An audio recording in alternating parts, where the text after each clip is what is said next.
What if I told you that a simple boarding pass could cost someone everything? Everything. Colonel David Washington was about to find out the hard way. It was just another flight for the seasoned Army officer. He'd been assigned to escort the body of a fallen soldier back to the United States, a mission he had completed countless times before. Sergeant Maria Rodriguez, who had given her life serving her country, deserved nothing less than full military honors. Colonel Washington wasn't just on any ordinary flight. He was on a mission that was more than just a flight.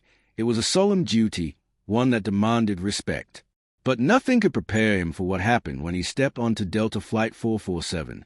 The first-class cabin was quiet, the hum of the engines a soft background noise to the usual pre-flight chatter. That was, until a voice cut through the air, a voice that, even in its calmness, would reverberate with a sting of disbelief. "Sir, you need to move to the back. This section is for real passengers who actually paid for their seats, not charity cases with fake military costumes." Colonel Washington, a man who had sacrificed everything for his country, stood frozen. His crisp uniform was covered in service ribbons, his earned reputation etched into the very fabric of his attire. His hands gripped the folded American flag, a constant reminder of his duty to those who could no longer serve. But there, in the first-class aisle of the Delta flight, none of that mattered. He could feel every passenger's eyes on him, each one watching the spectacle unfold. But it wasn't the audience that would haunt him. It was the voice, the accusation, the disrespect. It wasn't just that Colonel Washington, a decorated officer, was questioned about his right to be in first class. No, it was a dismissal of his very identity, his service, his honor.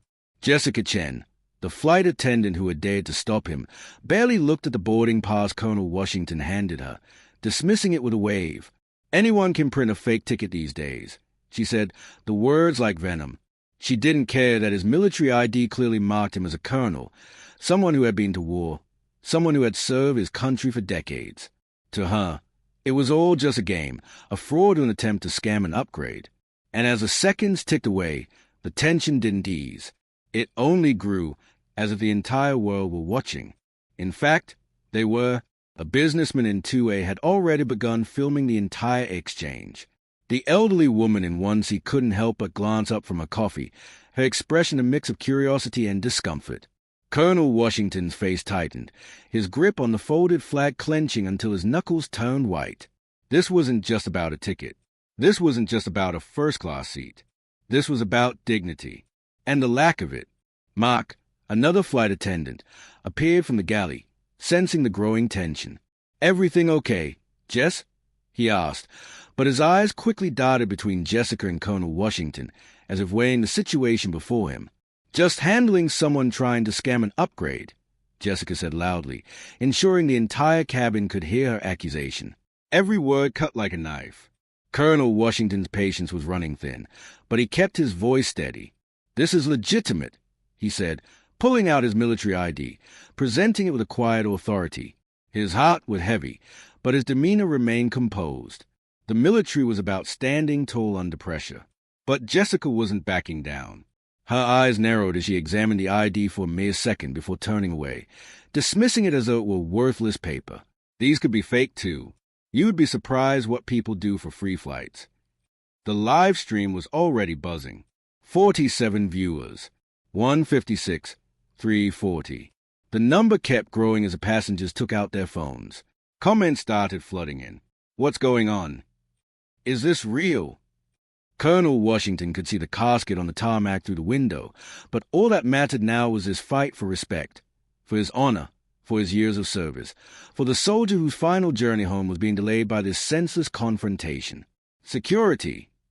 Jessica shouted. "Remove this man immediately." The callousness in her voice stung. But it wasn't just about getting Colonel Washington off the flight.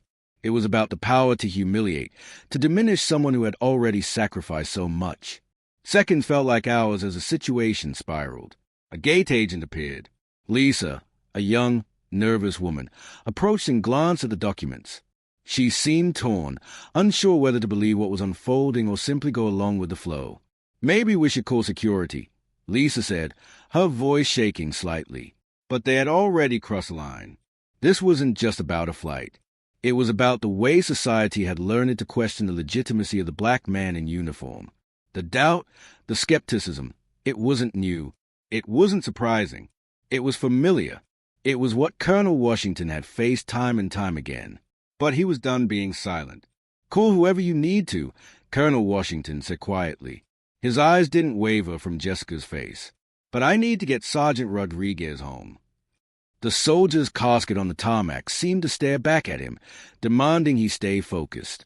He could feel the mounting frustration in his chest, but he kept his composure. This was his duty. The tension in the cabin was now unbearable, and Colonel Washington could feel the weight of everyone's eyes on him. The flight crew, the passengers, none of them truly understood what was at stake. What started as a simple question about a boarding pass had spiraled into something far more dangerous. And just like that, the fate of a simple flight was no longer just about getting from one place to another. It was about power, respect, and the deep-rooted prejudice that had been set into motion.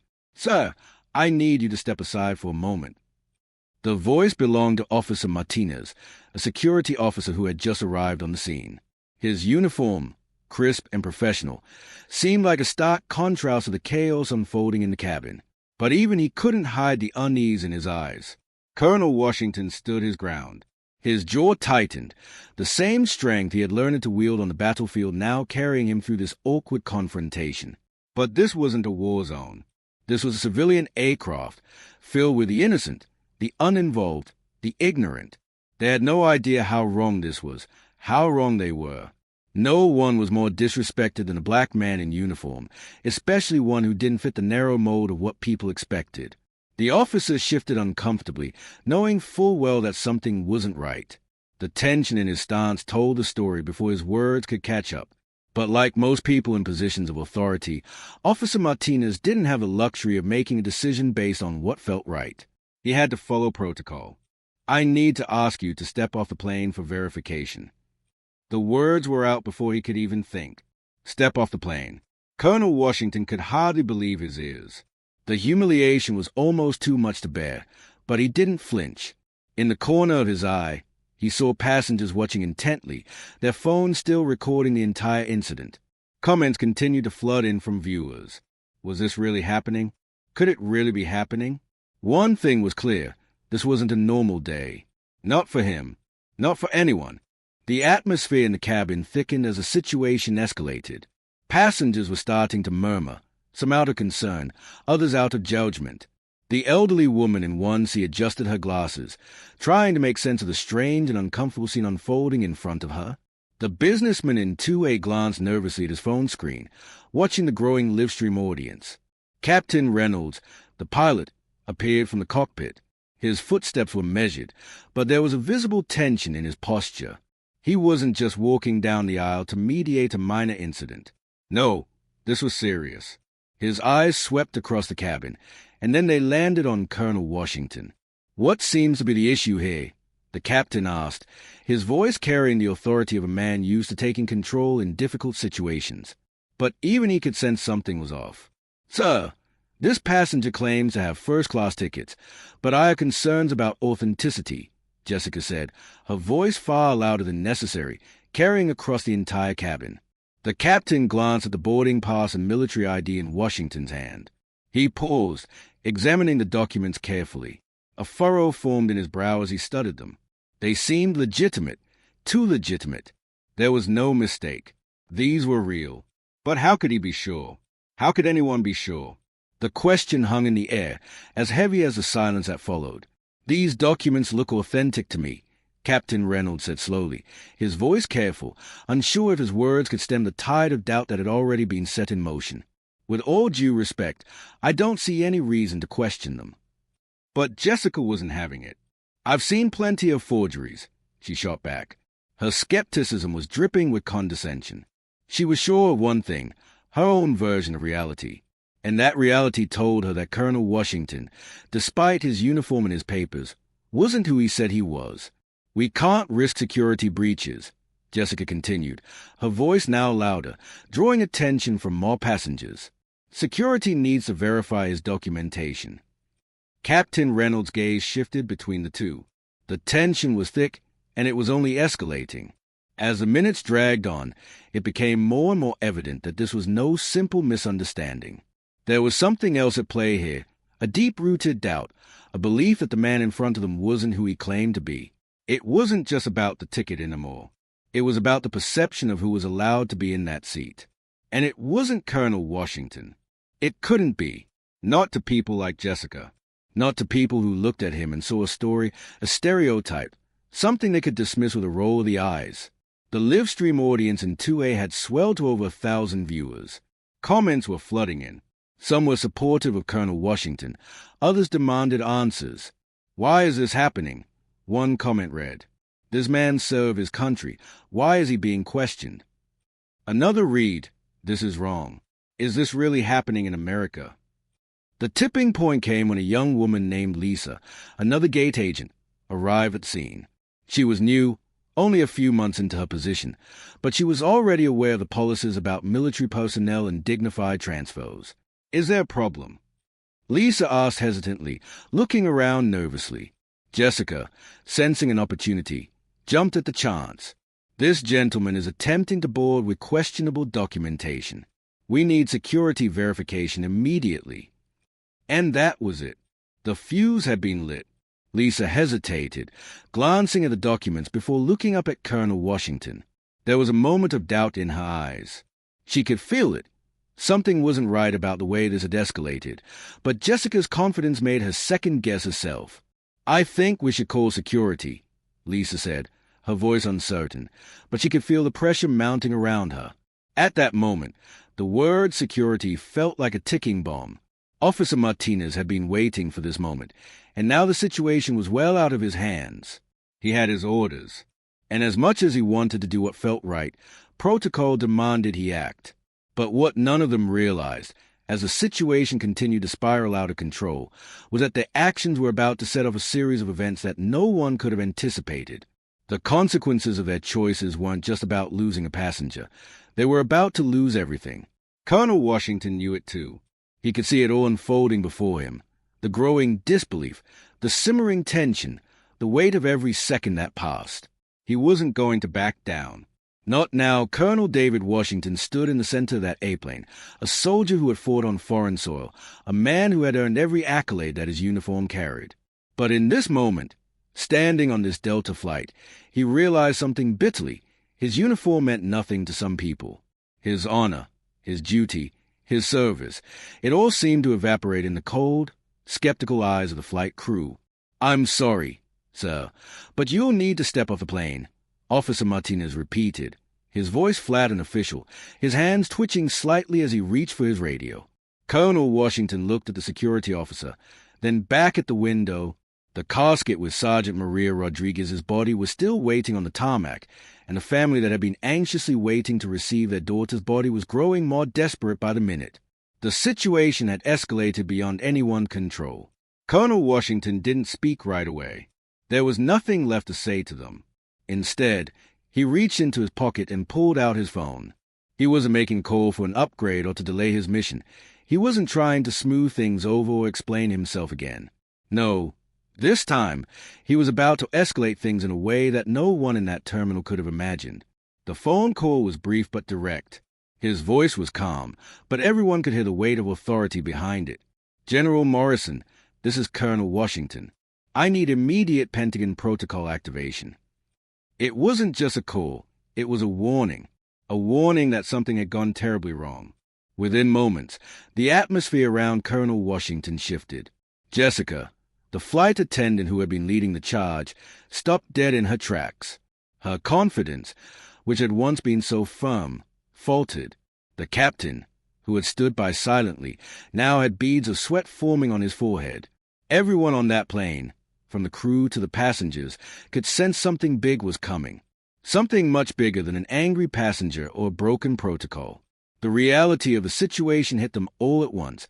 This wasn't just about a misunderstanding. This wasn't some petty altercation that could be swept under the rug. Colonel Washington's words weren't just words. They were the invocation of something much bigger, something that no one in that terminal had prepared for. The passengers in first class, who had once looked on with indifference, now realized that they were witnessing something monumental. The CEO of Delta, the entire chain of command, and even the Pentagon were now going to be pulled into this conflict. Pentagon Protocol 77 Alpha is now active. General Morrison's voice crackled through the phone. His words carried a weight that Colonel Washington had known would silence everyone in the room. Captain Reynolds and Jessica both looked at each other, unsure of how to proceed. They knew what 77 Alpha meant, a federal emergency protocol that overrides any airline procedure when military remains are involved. This wasn't just a policy violation. It was an attack on the dignity of the military. And Colonel Washington wasn't going to let it stand. Colonel Washington. General Morrison continued, his voice now sharp and commanding. We've got all relevant personnel in motion. Sit tight. We'll take it from here. Suddenly, the atmosphere shifted. The passengers, who had once been silent, now began to murmur among themselves. Phones were still recording. Comments were flooding in faster than ever, but this time it was different. The audience was starting to realize just how badly things had gone wrong. This wasn't just a mistake. It was a full-blown scandal. At this point, Jessica's smugness started to melt away. She was no longer the authoritative figure in the scenario. The atmosphere had changed, and the flight crew was starting to feel the weight of their actions. The passengers, who had witnessed the entire ordeal, began to shift their opinions. Some were staring at Jessica with disbelief. Some were now watching Colonel Washington with respect. The shift in perspective was palpable. And then, the moment came, the moment that truly revealed the depth of this disaster. I need you to make this right. Right now, Colonel Washington said quietly, but firmly. He hadn't raised his voice, but everyone around him knew the power that lay behind his words. At that moment, he wasn't just a colonel. He was a man who had seen war, who had served in dangerous territories, and who had fought for people's rights. He wasn't about to let this injustice slide. He had already made the call to the Pentagon. Now, it was time for Delta to make their move.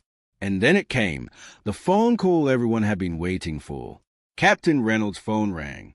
The number on the screen made his heart race. Pentagon Operations Center. He answered it with trembling hands. Captain Reynolds, this is Brigadier General Patricia Hayes. I understand you've been detaining Colonel Washington. Is that correct? The captain froze, his heart beating faster. He could feel his body heat rising as he processed the words. He glanced at Colonel Washington, standing tall in the aisle, calm but powerful. Yes, Captain Reynolds replied hesitantly, trying to steady his voice. We were just trying to confirm. This is Colonel Washington, Pentagon Director of Military Family Affairs. General Hayes cut him off. You have 30 seconds to resolve this situation. Captain, Colonel Washington has federal authority over all military remains transport, including military escort privileges. He has full clearance for this mission. Do you understand? The captain's face turned white. The realization hit him like a freight train. He wasn't just dealing with a mistake. He was dealing with a national incident. And then, just as quickly, the mood on the plane began to shift again. Everyone on this plane is now a witness, Colonel Washington said, his voice carrying across the cabin. He wasn't shouting, but the calm authority in his tone made every passenger pay attention. You've seen what's happened. Now, you'll see what happens next. The live stream was growing even more intense. The number of viewers had skyrocketed. 5,000, 10,000, 20,000. Comments were flooding in faster than they could be tracked. This is a colonel from the Pentagon. One comment read, "This is real military respect. You're watching history." The plane had become a spectacle, but Colonel Washington knew that this wasn't just for show. This was about showing the world that dignity, respect, and honor had to be fought for, even in the most unexpected places. As the flight crew began to realize the gravity of what had happened, it became clear that the consequences of their actions would ripple far beyond this flight. The call for accountability had been made. The world was watching, and there was no going back. The tension on Delta Flight 447 was now unbearable. Colonel David Washington, who had started his journey with a simple mission to bring a fallen soldier home, found himself at the epicenter of a storm, one that wasn't just about disrespecting a man in uniform, but about the power of accountability, the weight of an apology, and the far-reaching consequences that would follow. As the passengers shifted uneasily in their seats, Colonel Washington stood firm, a man of dignity. But there was no escaping the gravity of the situation. The flight crew, realizing they had overstepped, could only watch as the ripple effects of their actions began to spread. Captain Reynolds could feel his heart pounding in his chest. He'd made a serious mistake, and it was one that would cost more than just a few minutes of delay. I understand, the captain stammered, finally breaking the silence. The word from General Patricia Hayes was still echoing in his mind. The weight of federal authority had landed on his shoulders, and the realization that this wasn't a simple passenger complaint was too much to ignore. Colonel Washington remained calm, but inside he was burning with the frustration of being treated like a liar in his own uniform. The thought that this might happen to anyone, especially a man who had been through wars, who had been at the front lines, was almost unbearable. But it wasn't just about him anymore. It was about ensuring this never happened to another soldier. Not on a plane, not anywhere. The air felt thick as Captain Reynolds, still holding the phone with General Hayes on the other end, tried to keep his composure. He looked at Jessica, who was now standing off to the side, her body tense. Her earlier smugness had evaporated, replaced by doubt and fear. She didn't know what was coming next, but the reality was sinking in. This was no longer about questioning one passenger. This was a national issue. With a sense of urgency, Captain Reynolds spoke again. "Colonel Washington, I apologize for the misunderstanding. We need to resolve this immediately. Can we get you back to your seat so we can get moving?" But Colonel Washington wasn't interested in simply moving past it. He didn't want this moment swept under the rug. He didn't want an apology to be enough. "It's not about a seat, Captain," he said quietly, but with purpose. "It's about the dignity that was denied. It's about making sure this never happens again to anyone who served this country." The moment wasn't just about what had happened to him. It was about the silent injustices others might face. This moment, this flight, was about sending a message, loud and clear. As Colonel Washington's words echoed in the cabin, something began to shift. The passengers, who had once quietly observed, were now fully aware of what was happening. The businessman in 2A, who had been filming the interaction, had now posted the footage online. It didn't take long before the video went viral. The live stream was filled with messages of support for the colonel, and thousands of viewers were watching in real time. The comments came flooding in faster than anyone could read. "This is disgusting. He deserves better. Shame on you, Delta. I've served too. I know this man is legit." And then, #respect the troops began trending. The floodgates had opened, and suddenly, this was no longer just an uncomfortable confrontation on a plane. It was becoming a battle for justice in the eyes of the public.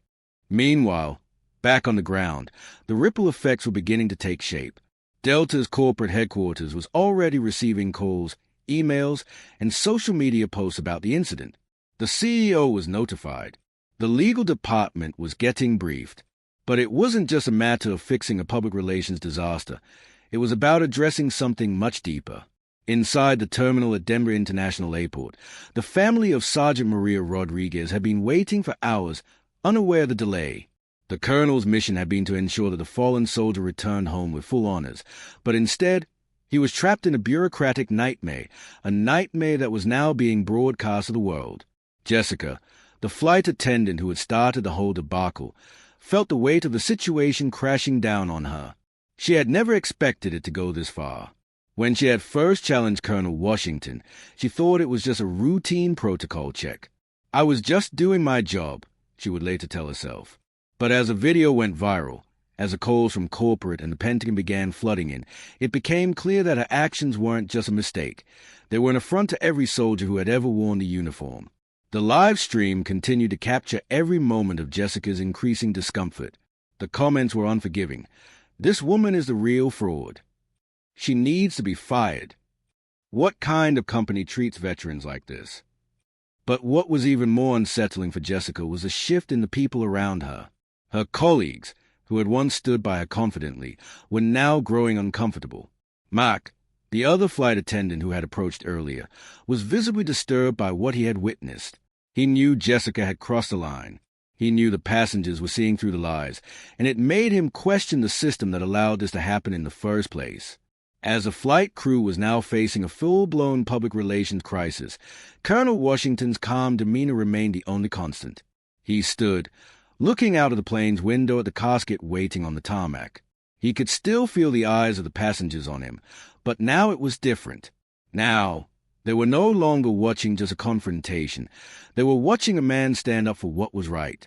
And as the phone calls and emails continued to flood in, Delta Airlines couldn't ignore the growing pressure. Their response would have to be swift. Within minutes of Colonel Washington's phone call to the Pentagon, the CEO was being briefed. The company's legal team was scrambling to figure out how to contain the damage, but they weren't prepared for the backlash that was coming. "We need to resolve this," the captain said again, still trying to smooth things over. But Colonel Washington shook his head. "No, Captain," he said firmly. "This isn't something you just resolve with a seat change. This is about accountability." And with those words, the stakes were raised. No longer would this be swept under the rug. No longer would the system continue to operate with blind disregard for those who served. This was the reckoning. The conversation shifted, and Colonel Washington took control of the situation in a way that no one expected. The crew's actions were about to face consequences, and it wasn't just a flight crew that would be affected. The storm had arrived, and it was moving fast. Colonel Washington stood at the center of it all, a figure of quiet strength. His calm demeanor in the face of rising tension was something he had honed over years of military service. But this wasn't a battlefield. This wasn't a conflict between nations or a strategic mission on foreign soil. This was something entirely different. This was America, and right now, the world was watching. As the video of the incident on Delta Flight 447 continued to spread across social media, the backlash was deafening. The hashtag #RespectTheTroops had become a rallying cry for veterans and active duty service members across the country. Thousands of people were sharing the video, their messages flooding social media. Military families, veterans organizations, and even civilian supporters were demanding justice, and they weren't going to stop until something changed. Delta Airlines was now under siege. The company's name was being dragged through the mud, and the pressure to act quickly was mounting. Back in the corporate headquarters, the CEO, Richard Chen, paced back and forth in his office, his face pale. He had seen the growing number of notifications flooding in, emails, phone calls, social media posts, all calling for answers. This wasn't just a PR crisis anymore. This was becoming a matter of national importance. How did this happen? Chen muttered to himself. How did we get to this point? The legal team was already on high alert. Internal meetings were being held every few minutes, and the marketing department was scrambling to issue a statement. But it was becoming increasingly clear that no statement would be enough to fix the damage. This wasn't just about a misunderstanding anymore. It was about systemic failure. Then came the call that changed everything. "Mr. Chen, you need to get here immediately." It was the head of corporate communications, her voice tense with urgency. "We're getting call from Congress. The Pentagon is involved. If we don't act now, this is going to go beyond just us. It's going to become a federal issue." Federal issue. Those words hit Richard Chen like a freight train. He had seen crises before, but this was different. This wasn't just about customer service. It wasn't just about a disgruntled passenger or an internal mistake. This was about the military, about honor, and about the dignity of the people who served. And now, everyone from the White House to the Pentagon was watching. He knew there was only one way to stop the storm from destroying everything Delta had worked for. "Get the CEO on the line," he barked to his assistant, as he pulled up Colonel Washington's file on his tablet. The name David Washington glared back at him, and for a split second, Chen felt a chill run down his spine. "Get me a direct line to him. Now!" As the phone rang, Richard Chen's mind raced. He had heard of Colonel Washington, of course. He was a man of exceptional standing, someone respected across the entire military community. But this situation wasn't something he could just smooth over with a few kind words or a token apology. This had to be handled properly. "Mr. Chen," came the voice on the other end of the line, the calm yet authoritative tone unmistakable. "Colonel Washington, I want to begin by saying that we at Delta fully understand the gravity of the situation," Richard Chen started, his voice a mix of urgency and professionalism. This incident does not reflect the values of our company. I want to make it clear that we're committed to correcting this. We owe you, and we owe the military community, a formal apology." There was a brief silence on the other end of the line. "That's good to hear, Mr. Chen," Colonel Washington replied, his voice level, but there was no mistaking the sharpness in his words. "But apologies aren't enough. Not when people's dignity has been trampled on. Not when an entire community has been disrespected." Richard Chen felt the weight of those words. He wasn't just talking about a single instance of disrespect. This was bigger than any one flight. This was about a culture of disregard, a system that allowed incidents like this to happen without accountability. Meanwhile, Jessica Chen, the flight attendant who had initiated the entire confrontation, was beginning to feel the true force of what she had unleashed. The phone in her hand was practically burning with notifications. She had never imagined that her decision, made in the heat of the moment, would explode into this. "What have I done?" she whispered to herself, her eyes glued to her phone. The live stream was now nearing 50,000 viewers. Comments and messages were pouring in at a rate she could hardly keep up with. She has no idea who she's messing with. Her colleagues, once supportive of her actions, were now keeping their distance. She could feel the shift. The guilt had begun to seep in, but it was too late to undo the damage. And then her phone buzzed again. This time, it was an email from Delta's legal team, and it wasn't just a warning. It was a directive. She was being put on suspension pending an investigation. As Jessica read the email, her stomach sank. She knew, deep down, that the consequences of her actions were much greater than she had anticipated. Back in the airport terminal, the situation was rapidly evolving. Security officers, previously instructed to handle the colonel's case, now found themselves out of their depth. The Pentagon Protocol 77 Alpha had been activated, and every official channel was now involved. Security personnel, who had once been hesitant to challenge Washington's authority, now realized the true magnitude of the mistake they had made.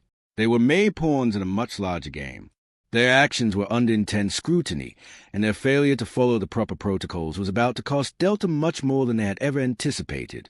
"Mr. Chen," Colonel Washington's voice broke through the tension of the phone call. "I don't need your apology. I need you to fix this." Richard Chen took a deep breath, knowing that time was running out. "What do you need me to do, Colonel?" The answer was simple, and it carried with it the force of everything that had led up to this moment. "I need full accountability. I need this to be a lesson not just for Delta, but for every airline, for every company that thinks it can treat military personnel like this. We need a public statement, full compensation for the soldier's family, and we need every flight crew trained on proper military protocol, effective immediately." Richard Chen's mind was racing as he processed a list of demands. But one thing was clear. Colonel Washington wasn't just asking for an apology. He was asking for change, real change, the kind that would reshape Delta's policies and set a new standard for how military families and personnel should be treated in every corner of the world. The consequences of Delta's blunder were beginning to take shape, and they were far more severe than anyone had initially realized. It wasn't just about one disgruntled flight attendant, or even one questionable interaction between a military officer and the airline. It was about the collective weight of years of discrimination, disrespect, and a failure to recognize the sacrifices made by those who served. The colonel's call to action had set the stage for something much larger. Back in Delta's corporate headquarters, the crisis had officially gone from bad to worse. Richard Chen, the CEO, stood in his office, staring at a wall of notifications that had flooded in from every direction. His phone buzzed nonstop with calls from media outlets, congressional aides, and military family organizations. News vans had already gathered outside Denver International Airport, ready to broadcast every moment of the fallout live. The damage wasn't just national. It was now global. In the conference room, Delta's executive team gathered for an emergency meeting. The room was heavy with the tension of what was coming next. Legal advisors, public relations specialists, and the head of operations were all there, each one waiting for their turn to speak. But no one seemed to have any answers that could fix the mess they were in. Richard Chen stood at the head of the table, taking a deep breath. "We need a full public apology, not just to Colonel Washington, but to the entire military community. We need to do this right." The American people aren't going to forgive us just because we say sorry. They want change.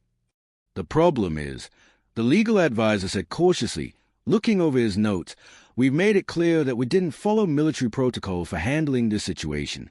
Protocol 77 Alpha was violated, and now we're looking at federal investigations, potential lawsuits, and major penalties from the Department of Defense.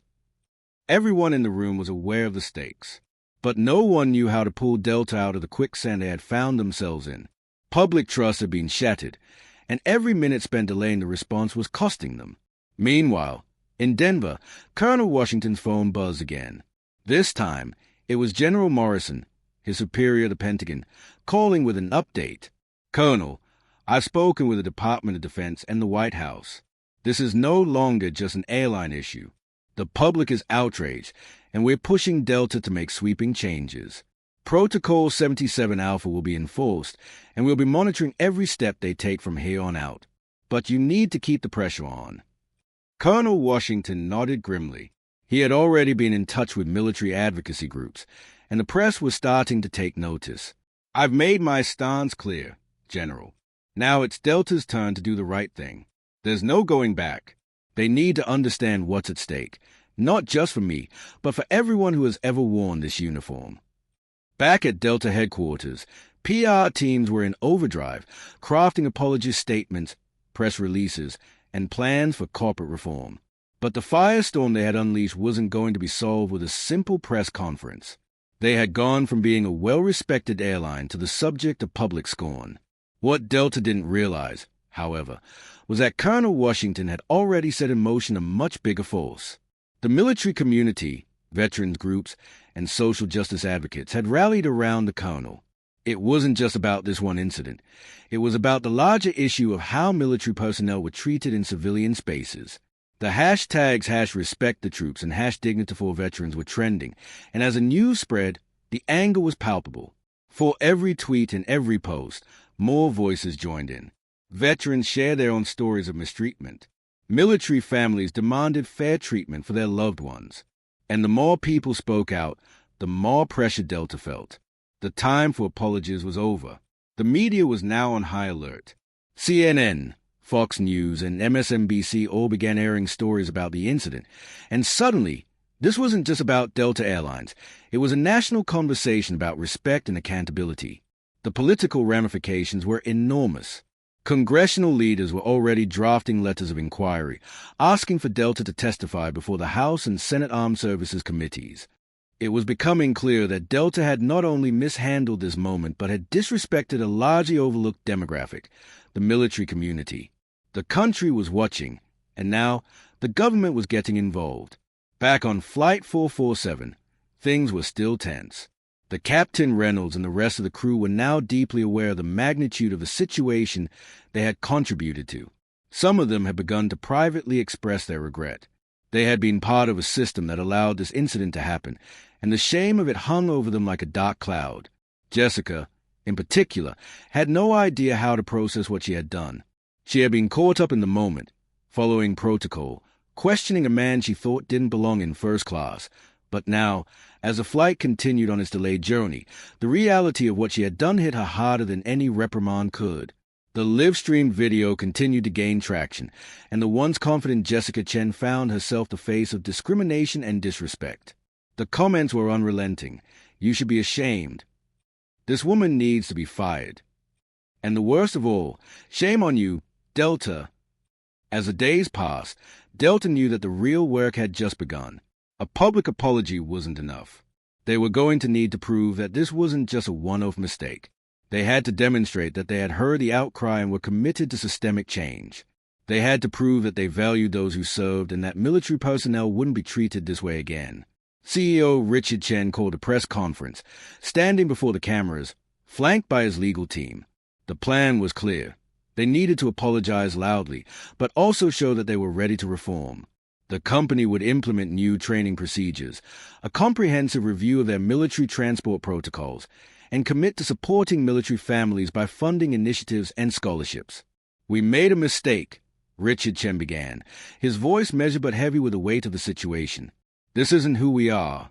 This isn't the Delta that has served millions of families, military families, for decades.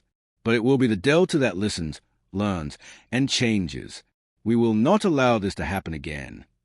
The apology would help, but Colonel Washington's message had been clear. Words were not enough. Real change needed to follow. Only time would tell if Delta could redeem itself or if the damage was too great. The world had watched as Delta Airlines faced the consequences of its actions.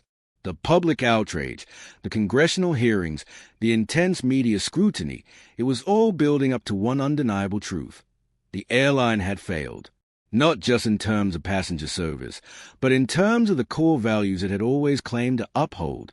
Trust, respect, dignity. And now, Delta had to do what it had never done before.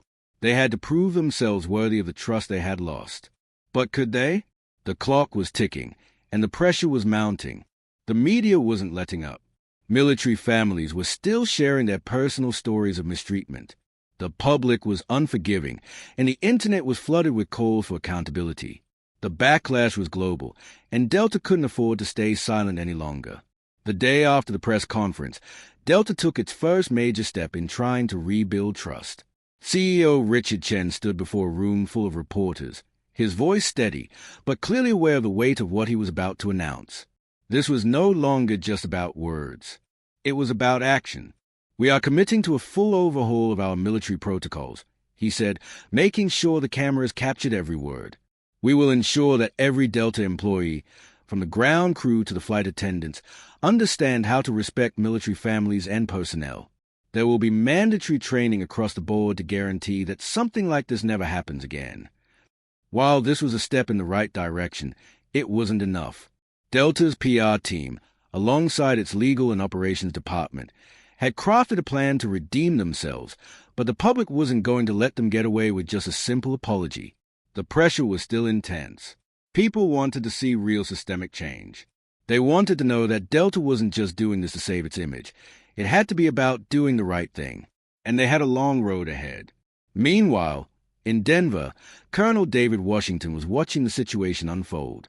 He had made his call, set the ball in motion, and now the question was, what next? Would this be just another corporate apology, or would it lead to lasting change for military families and personnel? The media continued to swarm, and it wasn't just the stories about Delta. Veterans and active duty soldiers were speaking out, sharing their own stories of discrimination and mistreatment.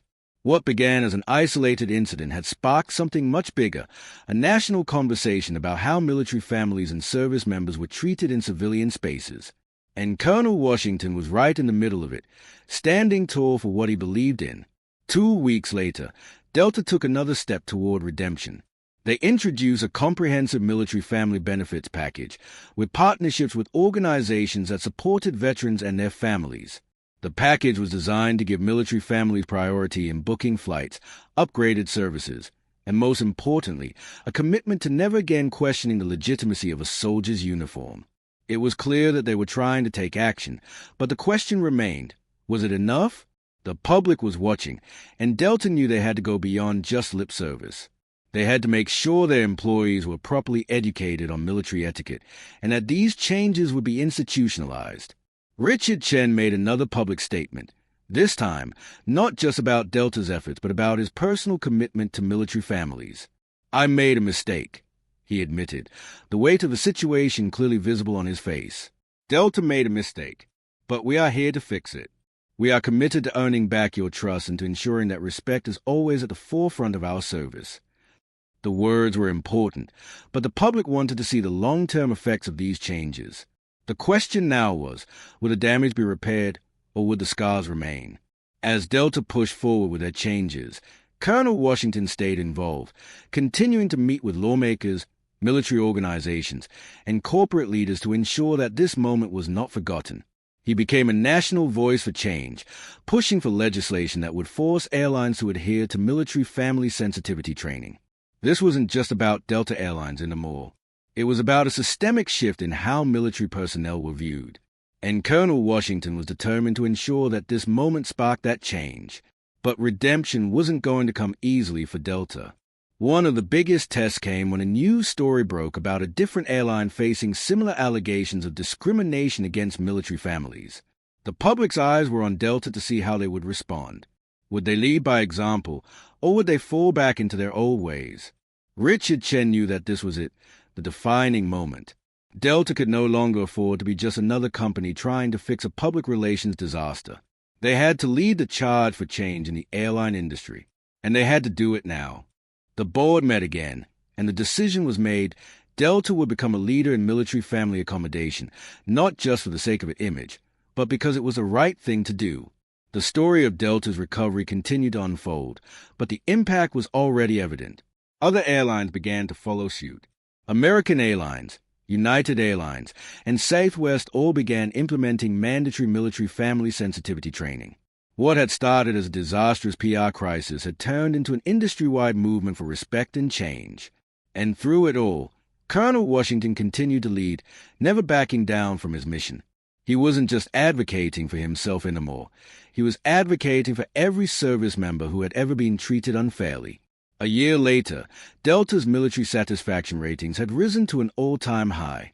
Employee training on military protocols was now a standard part of the hiring process, and military families now had a dedicated service line with priority access to flights, upgrades, and customer service. The changes were not just cosmetic, they were institutional. Delta's transformation had become a case study in corporate redemption. And while the scars from the initial incident would never fully fade, Delta Airlines had learned one undeniable lesson. Respect cannot be earned with words alone. It must be earned with actions. They had come a long way from the day Colonel Washington stood in that aisle, facing a disrespectful flight attendant. Now, they were a company that knew better, a company that had earned back the respect of military families. And Colonel Washington, he had won more than just an apology. He had one lasting change.